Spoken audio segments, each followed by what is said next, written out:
Hey, this is Mike Senn. I'm about to check out some of my magazines on my TEC 9s. Now, TEC 9s are historically known as jam-o-matics and such. And even if you keep them very clean and in good repair, they can be a little bit finicky with some magazines. For instance, I have a box load of magazines right here for TEC 9s. Some are 50 rounds, some are 20 rounds, some are 32 rounds. Loaded up, ready to go. I'm going to check them out.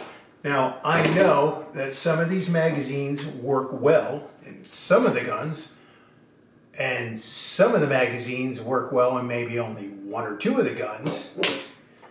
That's because nothing was ever done really consistently or with a high amount of quality control with TEC 9s, with the pistols or with the magazines.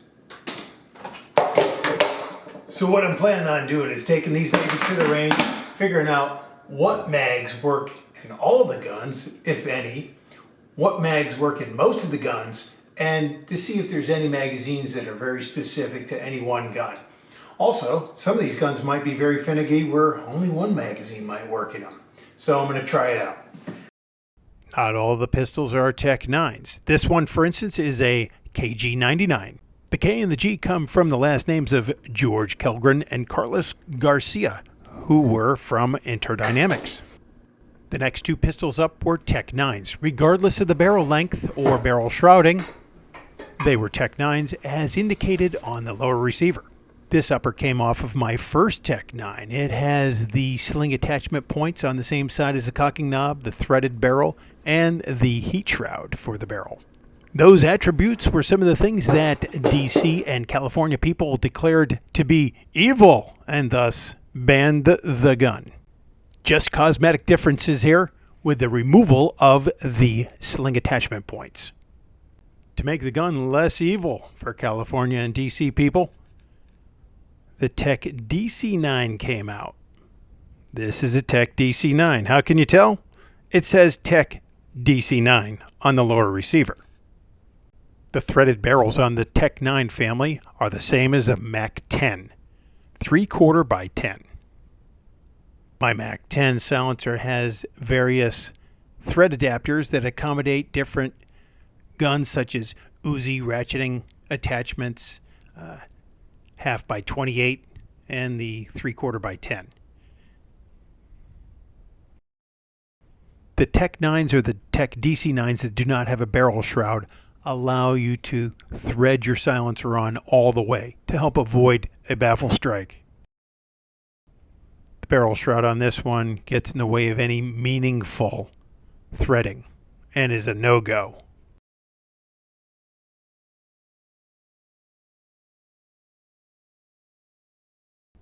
My original TEC 9 upper has a little more threading, a little more bite on it, but still not something I want to risk, so that's kind of iffy.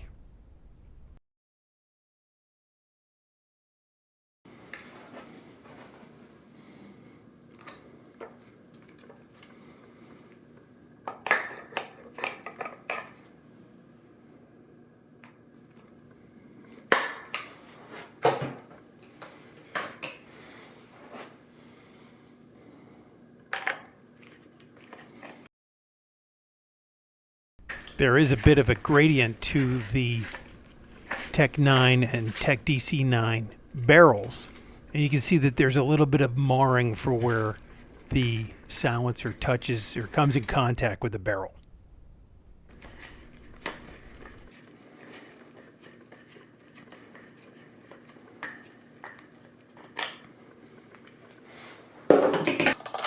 In order to use the silencer on the TEC 9 with the shroud, I use an adapter, a 3/4 by 10 by 3/4 by 10 adapter that extends the threads out to a usable distance for the silencer.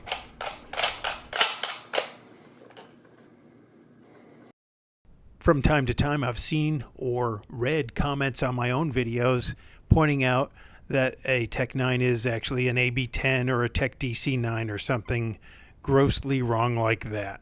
Despite usually saying, hey, this is a TEC 9 or this is a TEC DC9 or whatever, or a KG99, based solely on the inscription on the lower receiver, which is what we would go by.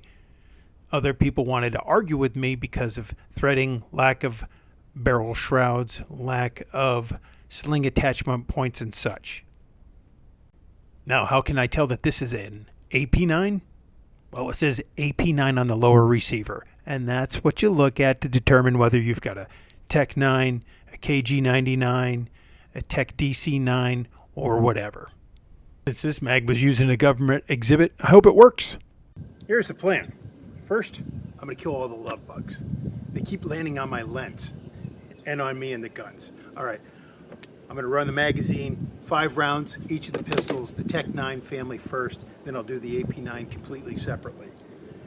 For my own records, KG99, TEC 9, TEC 9, TEC 9, TEC DC9. Hey, it's you who the first fool is to comment, oh no, that's an AB10, sir. Anyways, we already went over how to determine what the proper nomenclature of the pistol is. Let's see what ones work. Now, there is a reason why I'm going to be wearing these gloves. It's not because I want to be Joe Tactical. Not all magazines are friendly like this one. Many of these mags from these days, when they're stamped together, yeah.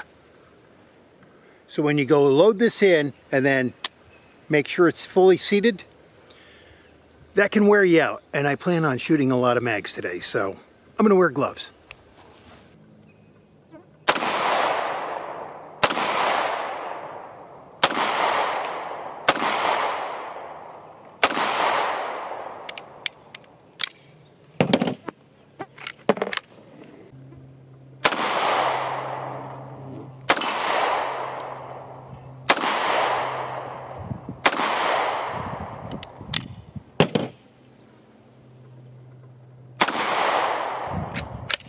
All right, first 50 round mag worked well in only the TEC 9 Mini and the TEC DC9.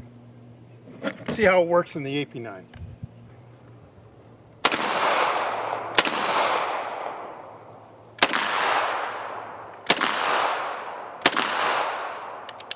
All right.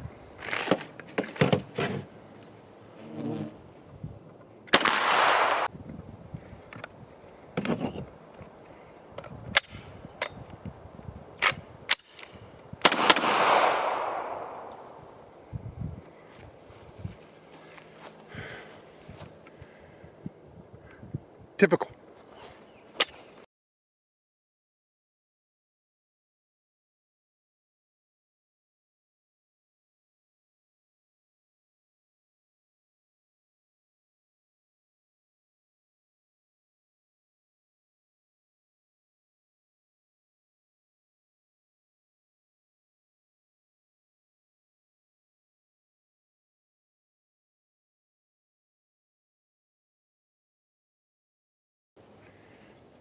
It's got a price stamp on this one.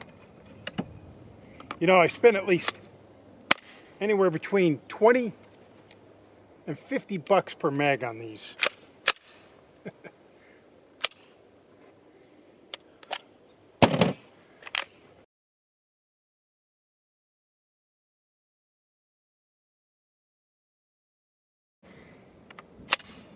Hey, we'll be onto something here.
TEC 9s. They're very frustrating.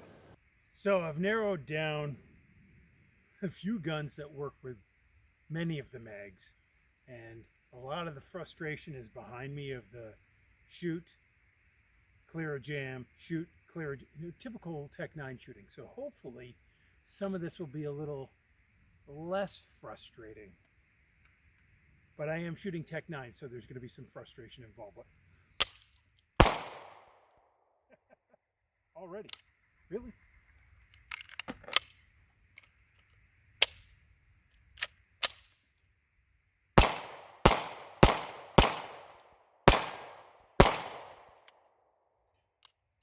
Well, didn't empty them, but I got a few more out.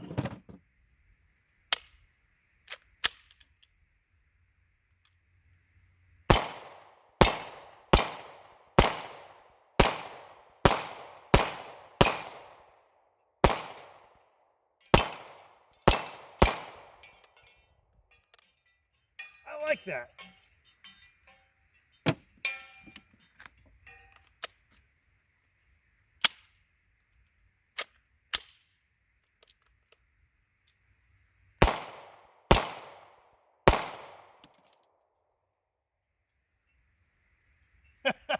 And that's why you wear eye protection. Shooting fine, however, the... Holy smokes, look at this.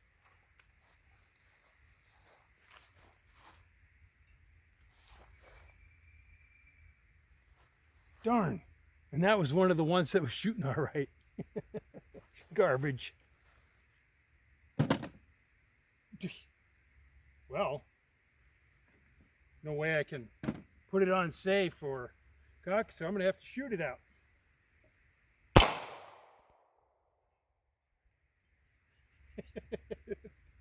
It figures. Ah, I swear. All right. This won't work at all.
Hey, only 2 failure to feeds on a 50-round mag. I'll take it.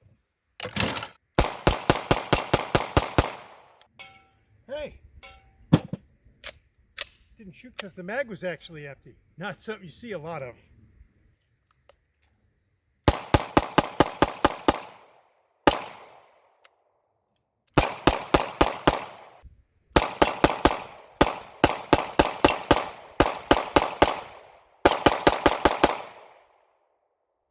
Wow, that was actually impressive.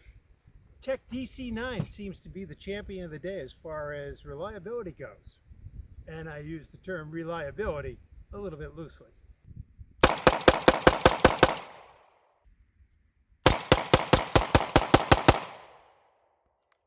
I give up.